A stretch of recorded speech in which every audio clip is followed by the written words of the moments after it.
Yung unang pag-uusapan po natin mga kababayan ay ang tungkol sa paglulustay ni Marcos, no, sa Kabanang Bayan, itong kanyang pagkakaroon ng 1.2 billion pesos sa kanyang proposed budget for 2026 na mga 1.2 billion pesos, no, to travel around the world, no. Wala talagang pakundangan, no, kung gumastos at maglustay ng pera ng bayan itong si Marcos, no. Derek Suarez, good evening ka Eric. God be always on your side. Thank you. At ganun din po ang iskandaluso na pagkakaroon ng budget para sa 17 billion pesos at tumataginting. Mag-hosting lang tayo ng isang linggo ng ASEAN Summit, no. ASEAN stands for Association of Southeast Asian Nations, no. Hindi ba pwede na tayo ay maging simple lang? Bakit kailangan 17 billion pesos, no? Wala namang problemang mag-host tayo. Karangalan po natin yon, nakakatulong yon sa pag-promote ng prestige at ng ating ekonomiya, ng ating bansa, ng ating kultura, ng ating magagandang mga karakteristik ng ating bansa, no? At ng iba pang mga advantage, no? Pero to spend 17 billion pesos just for the hosting of the meeting of leaders ng mga gobyerno sa bansa sa paligid ng Southeast Asia, napaka-sobra naman yata yun, no? Mga kababayan, ibig sabihin, mahigit kumulang 2 billion ang gagastusin in or mahigit 2 billion a day. Kasi po ang ASEAN will last only yan mga 1 week the most, no, mga kababayan. Pero kung i-factor in natin at gagawin mo ang average representation per day, lumalabas na mga nasa 2.5 billion pesos per day ang gagastusin natin. Grabe naman yan. Anong kakainin nila? Mga puro lobster, mga caviar, anong iinumin nila? Mga wine na tag 50,000 per bottle. At anong luho na yan mga kababayan, ano? Sa gitna ng ating kalagayan ngayon, ng ating bansa, sa gitna ng nakawan sa pundo ng bayan, ay makapal pa ang mukha nitong gobyerno ni Marcos na mag-allocate ng 17 billion pesos just for a 1 week na pag-host ng ASEAN Summit o meeting ng mga leaders ng mga gobyerno sa paligid ng mga bansa ng Southeast Asia. So, yan po ay pag-uusapan natin, no? 1.2 billion pesos para sa pagliliwaliw ni Marcos sa ibang bansa na alam natin wala naman pong naidudulot na very significant tangible gains in terms of direct investment or foreign direct investment, FDI, o kaya mga net factor benefit sa pang-ekonomiya at pang-negosyo na aspeto kapag umiikot siya sa ibang bansa, no? Ang laki pa ng entourage niya at ang dami pong iskandalo palagi, kagaya ng mga iskandalo na nangyari doon sa Beverly Hills, no? Na may mga pagkakataon pala na nagkakaroon ng mga private party after the meeting ng mga trip na ito at involved itong First Lady ayon sa mga lumalabas na ulat, no, mga kababayan. Tama ka Ma'am Sinaida, grabing gastusan, 17 billion pesos for 1 week na pag-host ng mga leaders. Ipagpalagay natin may security qualifications, requirements para sa magagandang hotel, pero 17 billion is too much, no? Ilan lang naman ang mga bansa sa Southeast Asia, no? Pilipinas, pati dito na tayo niyan, o ang Singapore, ang Malaysia, Indonesia, Vietnam, Laos, Cambodia, Bangladesh, Myanmar, no? So, yan lang naman ang mga bansa, mga ilan lang, 9 o 10 ang mga leaders na i-host natin, and then may security team sila at mga entourage of their cabinet secretaries or ministers So pagpalagay mo bawat bansa, mga 30 ang delegation nila, o 40, ibig sabihin mga around 500 lang yan ang i-host mo. So sa isang linggo, gagastos ka ng 17 billion pesos. Sobra-sobra naman po yan. Mga kababayan, ang budget nga ng NCIP, National Commission for the Indigenous People, hindi nga umaabot halos ng 1 billion para sa mga katutubong pamayanan sa isang taon. No? Mantakin mo para sa mga katutubong pamayanan na tribo, numbering around 20 million of your population, na sila po ay nasa mga miserabling kalagayan, they are at the margins of the lowest margin ng ating lipunan, binabudgetan mo lang ng kulang-kulang lang sa 1 billion.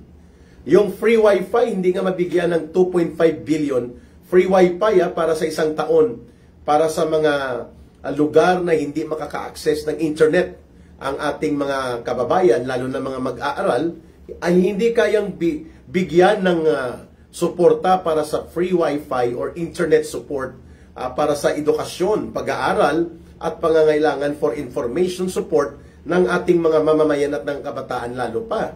Samantalang ito, 2.5 billion a day ang gagastusin ni Marcos Jr. at ng kanyang gobyerno para dito sa ASEAN Summit meeting na ito, no? Kenneth Israel, Eric, your courage is an inspiration. Stay strong. We pray for your safety and your family as well. Thank you, Kenneth Shea sa Israel. Duterte pa rin, sana madagdagan ang dosage yun para aabot na siya sa ulap. Ayos! Lodi Bayo, shout out naman ka Eric sa Kuwait ito. Okay. Pag-usapan natin yun, ano? Hindi pa kasama doon ang travel nila Marcos, Joseph Umagap. Gandang gabi ka Eric. Take care always. Save the Philippines. Hindi kasi nila pera. Kasama na ang nakaw dyan. Save the Philippines, sabi niya. Sirman, Madam Celia. Bao, pertigit sila ka Eric. Ilunggagin ni mo.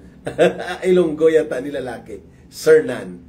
Pwede palang gumastos ng ganito kalaki. Bakit hirap nilang tulungan ang mahihirap na mga Pilipino na nangangailangan? Exactly, Ma'am Emmy. Elena Jokino, nakakainis. Nag-i-intro pa lang si ka Eric, hold your fire.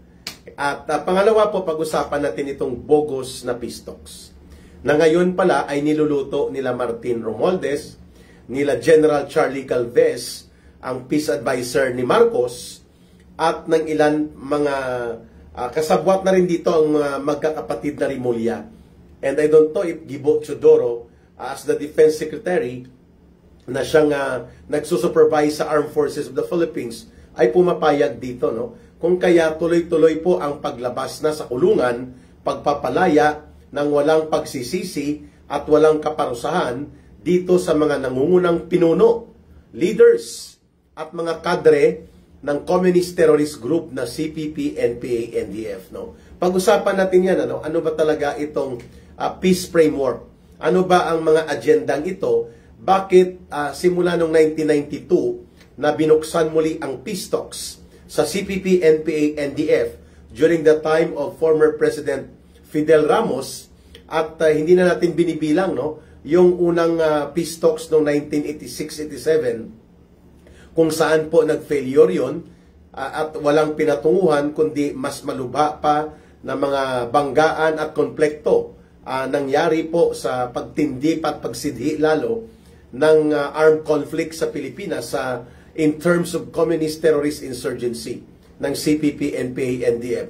Let's just talk about yung pagsisimula na mabuksan muli ang formal na usapang pangkapayapaan sa pinakamatagal at pinakamahaba na communist terrorist insurgency in the whole world. Record-breaking na po ito, mga kababayan. Kaya Cesar Ocero and Panpan Washington, good evening po sa inyong lahat. Ito po ay nakakabahala sapagkat before I got on board sa ating live stream, binabasa ko po ang archive, historical account ng pinadalang sulat ni former President Doy Laurel, Salvador Doy Laurel, na naging vice presidente po ni Cory Aquino, no? At nagkasama ito sila sa pangangampanya under the historic name of UNIDO, United Initiative or United Independent Democratic Organizations, UNIDO, laban po sa KBL ni Marcos Sr. o yung partido na kinukutya ng taong bayan. Itong KBL yung Kadyos Baboy lang ka. Ka Eric, permigit ko ga playback sang imong live stream from Northern Luzon ba yan, ang NL? O baka nagkamali ako. Thank you, ha. Sino po yun? How can I get it?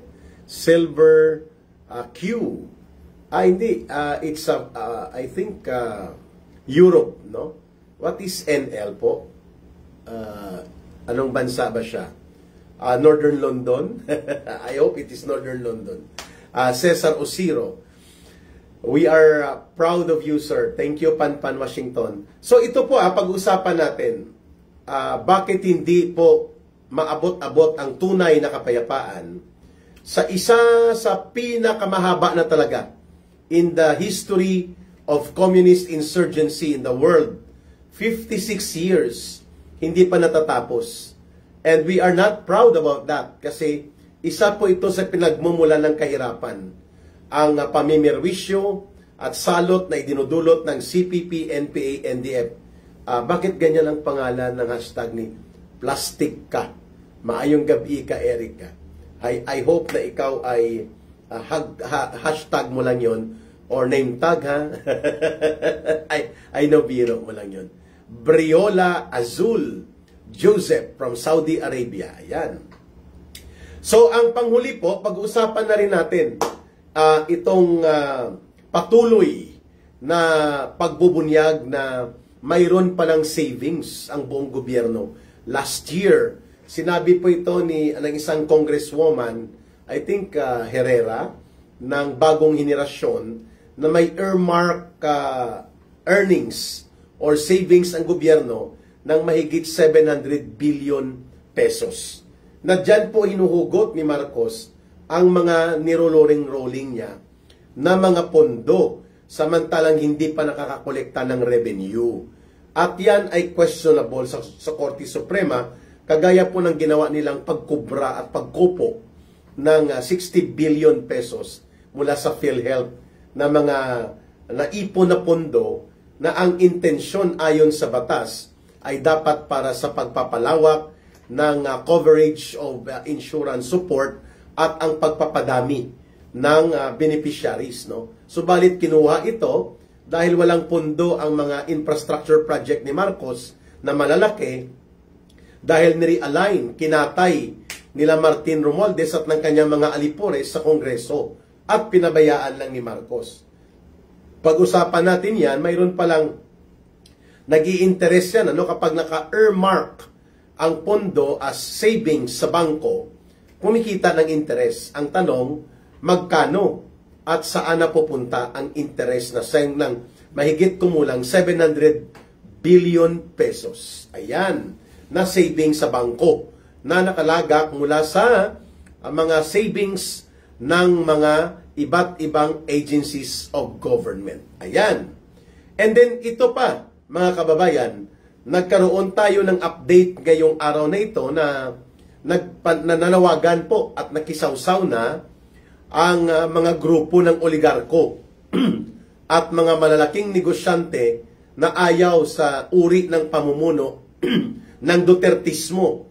Ang pag sinabi pong Dutertismo, ito ay good governance and strong leadership na lumalaban sa terorismo, kriminalidad, mga sindikato at mga kurap.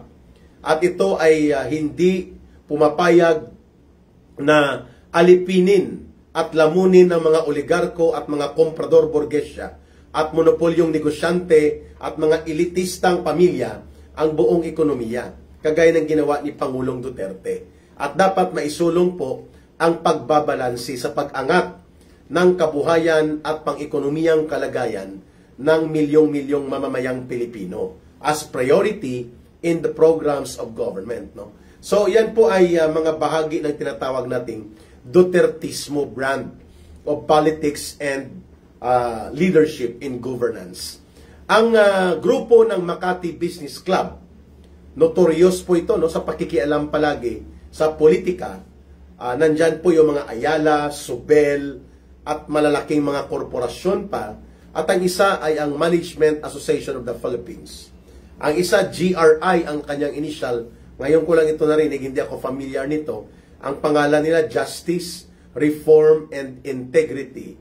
Sila po ay nananawagan sa Korte Suprema by coming out with a manifesto na dapat i-reverse daw. Baliktarin ang naunang naging hatol ng Korte Suprema sa pagkakadeklara bilang unconstitutional, illegal, bogus, void ang impeachment articles o ang complaints na ipinaakyat nila Martin Tambaluslos sa suporta at pangungonsinti ni Marcos. No? So nakialam na po sila, no? Mga kababayan. Sabi ni Elena Joquino sa SSS nga, bumababa na ang mga ibinibigay sa pensioners. Narinig ko rin yan po. Ma'am Elena, Maria Victoria Vista Sanchez is watching. Okay, maraming kawatan sa Kongreso, sabi ni Joy Gardner. Magandang gabi. Okay, sino pa mga nandito sa YouTube? Parak TV. Si Parak TV siguro dating pulis to ay. Gandang gabi ka Eric sa lahat ng viewers mo. Netherlands. Sorry Silver Q, I thought it was Northern London. Maraming salamat sa pagpapakulay Silver Q. Avid fan mo from Netherlands. Birahe ka Eric, bira. So, yun po pag-uusapan natin. Let's go. At I hope na may makabuluhang talakayan tayo at matalas na mga paglilinaw sa mga mahalagang issue na inilatag natin para sa ating pag-uusap ngayong araw na ito. Unahin natin po itong 1.2 billion pesos. Kay Marcos pa lang ito na travel for 2026 niya ito na pinoproject at pinapabudgetan niya sa gobyerno. No? Alam naman natin po na ang mga pag-iikot ni Marcos, wala naman talagang ibinabalik na tinatawag na foreign direct investment as concrete and tangible gains sa ginagastos niya. No? So, kung i-divide mo yan sa kanyang isang taon na pag-ikot, napakalaki po ng 1.2 billion. Mga kababayan, that's almost 100 million. Tama ba? Tama. Mga 100 million a month, no?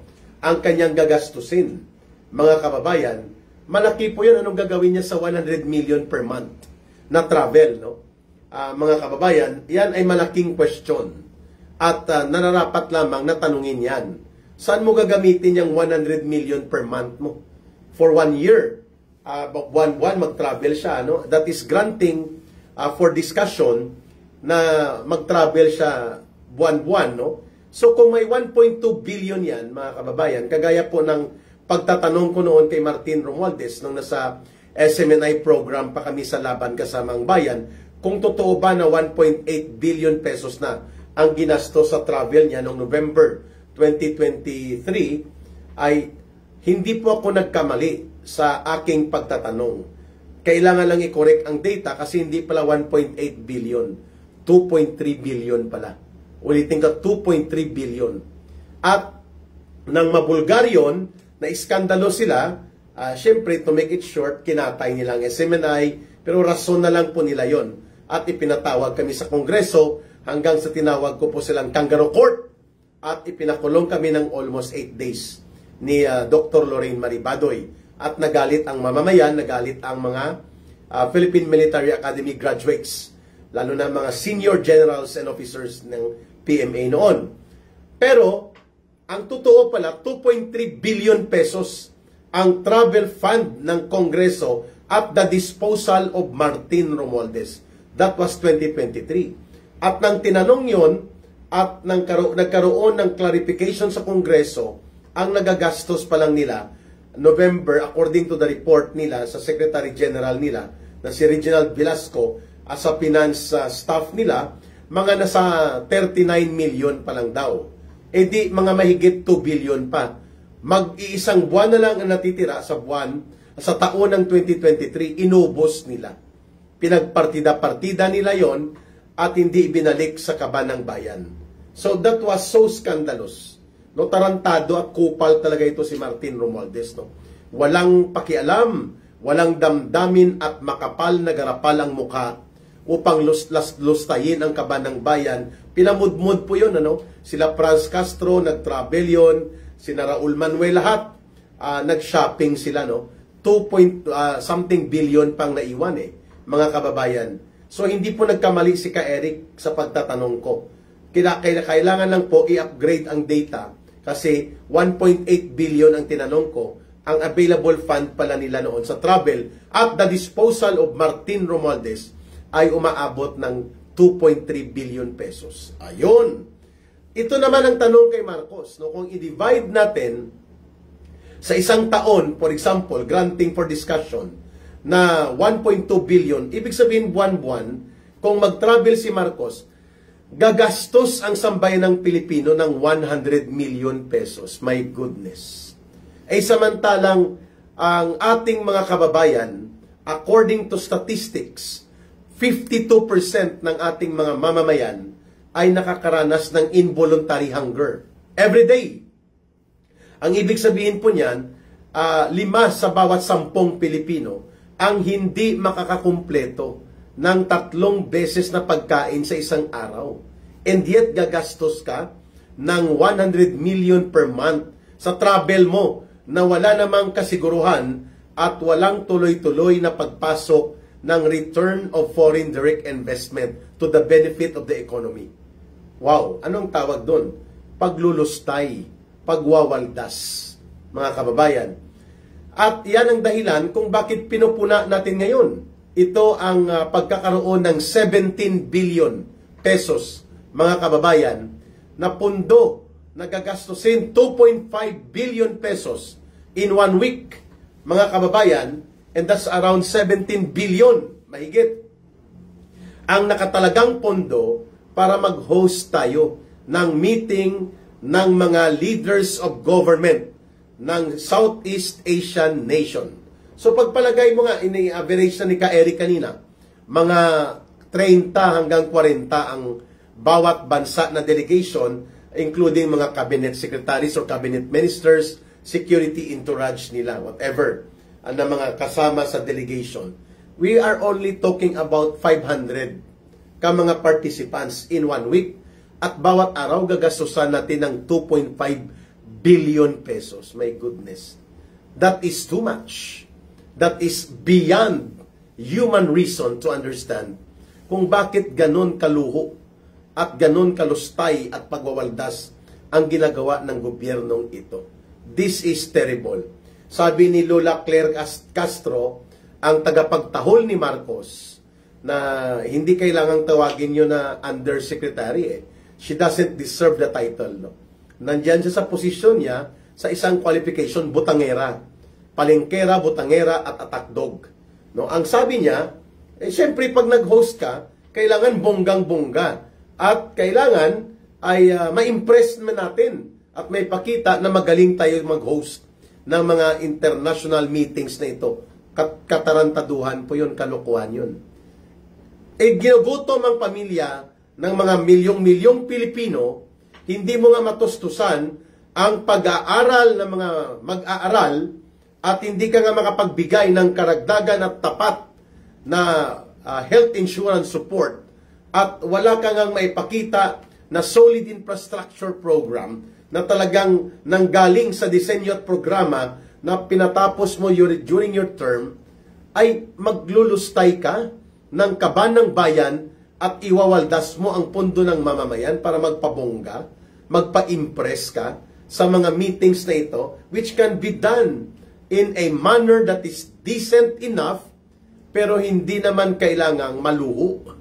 Hindi mo naman kailangang i-meeting sila doon sa may Baseco compound sa Tondo o sa Isla Puting Bato o dalhin mo sila sa Payatas, no? Hindi naman ganun ang ibig nating sabihin. O, alam natin na hindi mo yun gagawin, no? Pero yung lulustayin mo ang kaban ng bayan sa 2.5 million a day amounting to 2.5 billion pesos a day amounting to 17 billion in 1 week, that is too much. Yan po ay kalunos-lunos na pang-iinsulto at kabastusan po yan para sa ating mga mamamayan na kung may bisita pala tayo, ay uunahin natin ang pagluho para sa mga bisita, samantalang ang pangangailangan ng iyong sariling mamamayan ay hindi mo nga inaatupag. So yan ay kaipokritohang bongga-bongga, mga kababayan. This is something that we need to raise. Kasi kailangan po nating sabihan ang gobyerno, makikinig sila o hindi, that is our moral duty bilang mamamayan na i-call out po ang kaabusuhan at kalokohan na ginagawa ng gobyerno. Unless we keep quiet and pababayaan natin na manatili ito, edi wala na talaga tayong patutunguhan nito. The country will definitely go down to the dogs, mga kababayan. Anong uri ng gobyerno ito na maglulustay ka ng kaban ng bayan for the purpose of impressing your guests? Ay pwede mo namang gawing simple at disente na hindi mo kailangang gumastos ng 17 billion pesos, mga kababayan. The simpler, the better.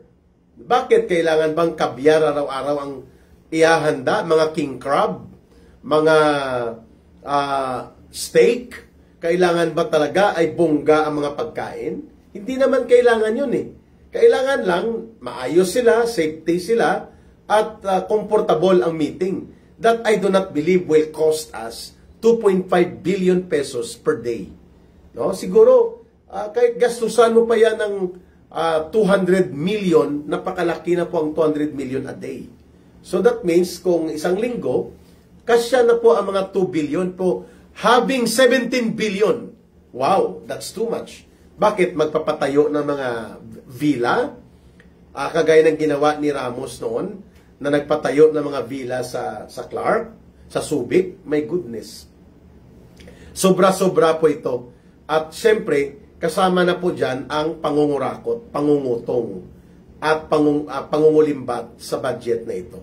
So, bantayan po natin ito, mga kababayan, sapagkat ito po ay iskandaluso at hindi makatao na uri ng mga patakaran na gustong gawin ni Marcos at ng kanyang gobyerno pagdating po sa paggamit ng supposedly inaalagaan natin ang pondo ng bayan. Ang tawag po dyan, we should be prudent sa maingat at hindi po tayo padaskol-daskol at pabulagsak sa paggamit ng pondo ng mamamayan. No?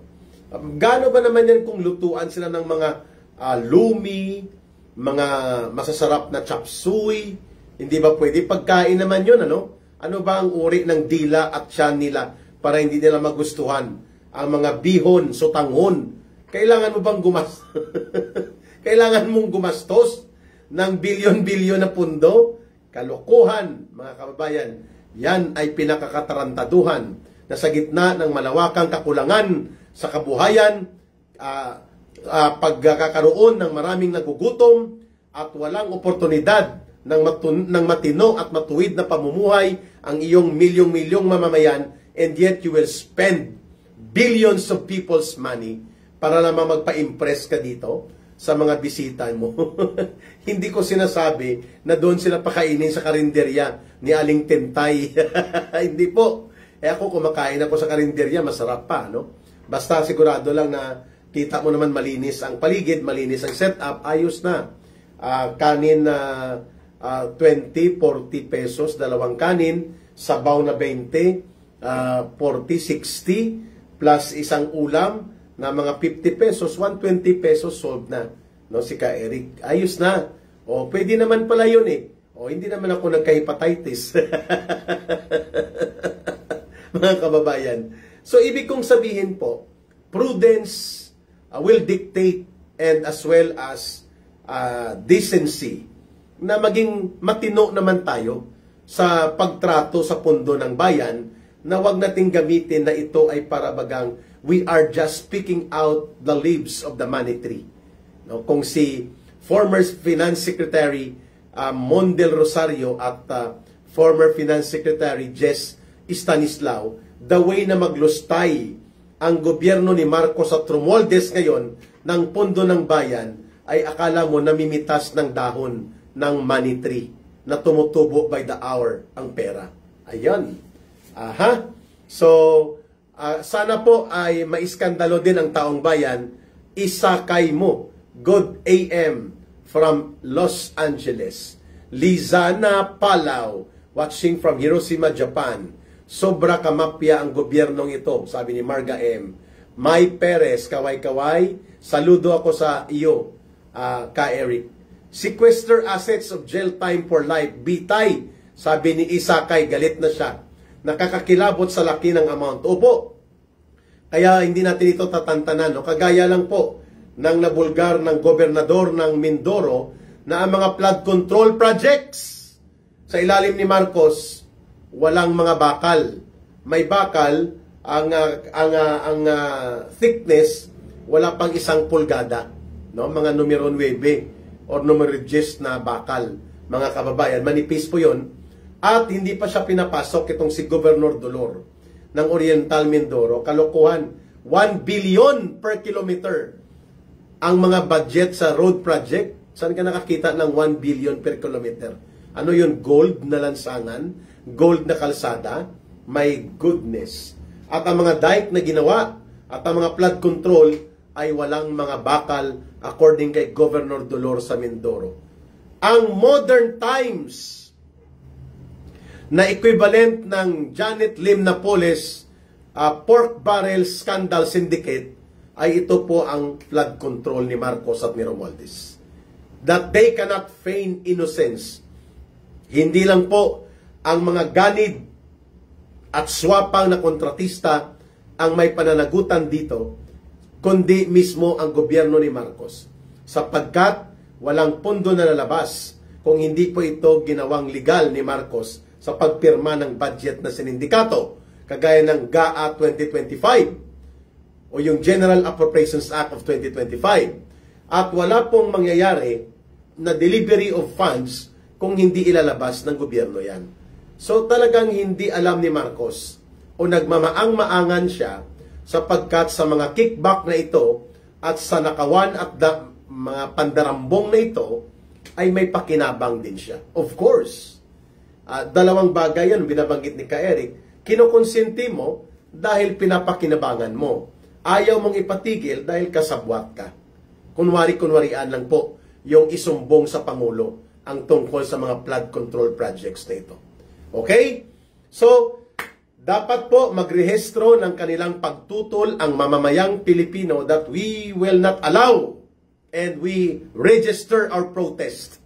All over the world and even some social media, mag-ingay po tayo, iskandaluso po at napakagarapal itong paglulustay ng 17 billion pesos para sa ASEAN Summit lamang. Mga kababayan, that is too much. Ano pong gagawin nila? Gabi-gabi may party? Kahit gabi-gabi mag-party sila, 200 million per day to 300 million per day is too much. No, malaki na yon, pero yung budgetan mo ng 2.5 billion pesos per day.